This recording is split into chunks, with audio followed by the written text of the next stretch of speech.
For more on the readiness of matriculants and that concern about school kids just simply not returning to school, we are joined by NAPTOSA Executive Director Basil Manuel. Mr. Manuel, are you as confident that grade 12 learners are ready? Well, we're hopeful. Confident is a big word. And let me agree with Elijah that a lot is being done, and our teachers are really going the extra mile to ensure that teachers are ready. There are some concerns, of course. We are concerned about the large number of children that haven't returned. And remember, the 80 to 90% is an average. There are some schools where 70% of the learners have only returned, and I'm talking about matriculants. And that is extremely disconcerting, because when a matriculant doesn't return, that means they've dropped out. And we sincerely hope that we can round up more of these learners. But for them, it will be extremely difficult to catch up, because already for the vast majority of our learners, it has been an extremely difficult uphill battle. Yeah. Teachers are trying their best. And of course, we've got to also acknowledge our parents and our children who are doing that. But it's still going to be a very difficult call. We are worried too about some of the camps that are being held. And whilst we understand the rationale behind it, we are worried about safety issues, health and safety precautions that sometimes are become secondary because you are pushing another agenda. And what do you mean? Can you explain which camps are underway?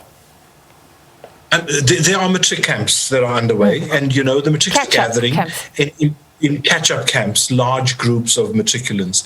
And we are worried that sometimes, because the pressure is on to play catch-up in terms of the curriculum, that you are forgetting that these are young adults susceptible to the disease. And then if the protocols aren't followed fastidiously, we are going to have another crisis. And so we are constantly encouraging the groups to be looking at the safety of the learners as well, because that would become a disastrous thing if, in fact, something went wrong there. What was NAPTOSA's view as we headed towards the COVID-19 peak? Because we all recall that the Department of Education, like Elijah Mhlanga was saying, wanted schools to reopen. Then unions said, no, it's not safe enough. Mr. Mhlanga talking tonight about the serious implications of that many students have not returned. In retrospect, should unions not have pushed so hard? Well, hindsight is a perfect science, isn't it? Because everybody then knows what has happened. But let me say that we will stand by what we said then. NAPTOSA never supported a view that said close schools permanently. We always supported the view that schools must be reopened when they were safe, and when we felt and our teachers felt safe enough to go back. And when we resisted going back at a certain time, that was because the very department could not actually show us that the system was safe. And it was borne out by research. It wasn't just a thumb suck. And today we look back and people can say, oh, we should have done this and we should have done that. But at the time, the wisdom that prevailed was the correct wisdom, because we acted on what we knew at that time. Well, what should be done now? I mean, the dropouts, particularly concerning if it's in grade 12. So let's look at what the department told Parliament. Just in KwaZulu-Natal, the projected dropout for matriculants are heading to 19,000. So this is just projections for one province, and we're going to see this across various provinces in South Africa. What should government be doing right now? I think we need to first ascertain whether these are dropouts or whether these are people, children that have been kept home because of comorbidities, or whether these are also children with that parents are homeschooling. We know that different decisions have been taken. Or is it just fear that is keeping kids out of school and people are intending to send their children back next year? So we don't know, or we don't have all the facts. We just have a figure. But that figure is equally worrying to NAPTOSA, because we cannot have so many children just simply not showing up. But we've got to find out exactly what the real figure is of the children who have dropped out.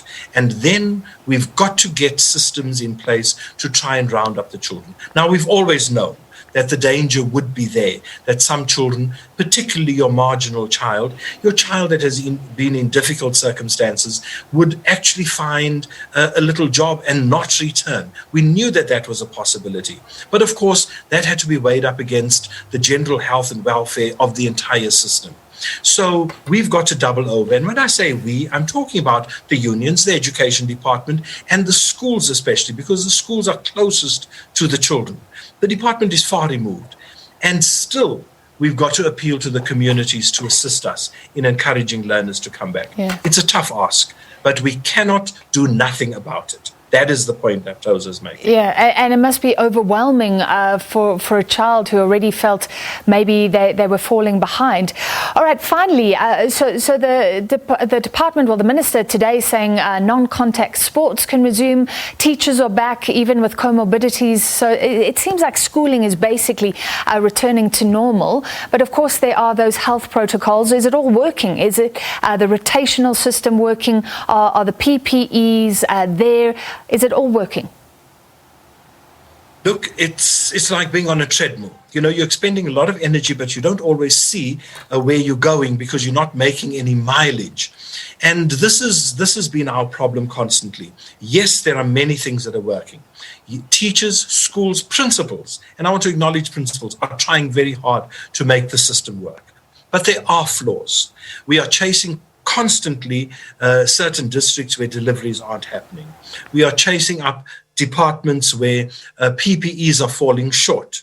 And then, of course, there are flaws even with the models we've used. Some schools have chosen a week at a time, and we've discouraged it as NAPTOSA, but a personal view that we've actually encouraged more the day at a time, you know, one day on, one day off, because the week has proven to be far too long and the breaks too long, especially for the junior children that can't do much work on their own at home. So the system is working. It has flaws, but we've got to look forward to even the greater planning for next year. We now know what can be done and what should be done. We know that the virus will be with us next year, and so we need to be focusing on that too, so that now that we will have the calendar by tomorrow, we can start planning as schools how we will do this even better within the crisis of next year. All right. Thank you for your time tonight. NAPTOSA Executive Director Basil Manuel.